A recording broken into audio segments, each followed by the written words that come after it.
One morning, a professor walked into the classroom carrying a large glass jar. He placed it gently on the desk, his eyes glowing with wisdom, as if he was about to reveal a secret of life.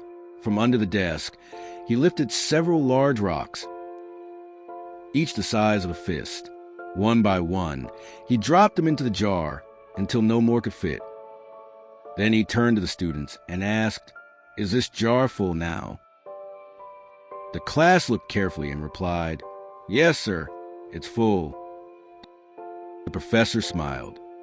He reached under the desk again and brought out a bag of small pebbles.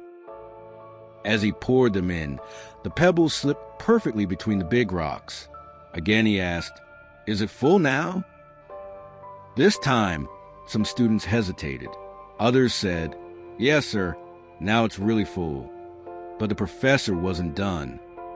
He picked up a bag of sand and poured it into the jar. The fine grains trickled down, filling every remaining gap. The jar now looked completely packed. "Is it full now?" he asked again. The students whispered, "Maybe, probably." Finally, the professor lifted a jug of water and slowly poured it into the jar. The water seeped through the sand and stones until the jar was overflowing.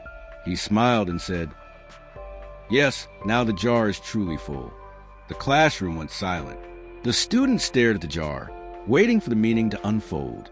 The professor spoke softly. "This jar is your life. The big rocks are the most important things: your family, your health, your closest relationships, your dreams and passions. If everything else was lost, but you still had these, your life would still feel full."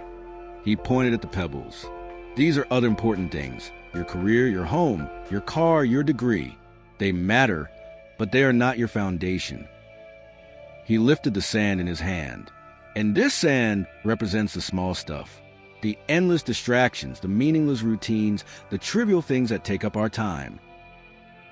He paused and then said, "If you fill your jar with sand first, there will be no room left for the rocks. The same is true for life.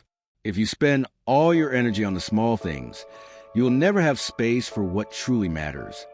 The students sat in silence, their hearts heavy with realization. Finally, one of them raised a hand and asked, "Sir, what does the water represent?" The professor smiled gently.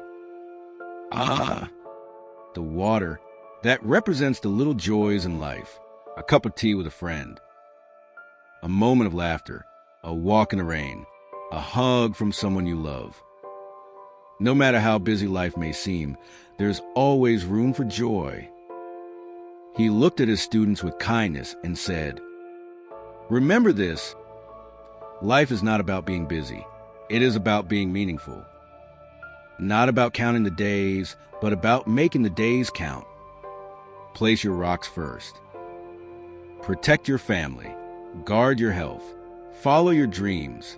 Cherish your loved ones. The pebbles and the sand will find their place.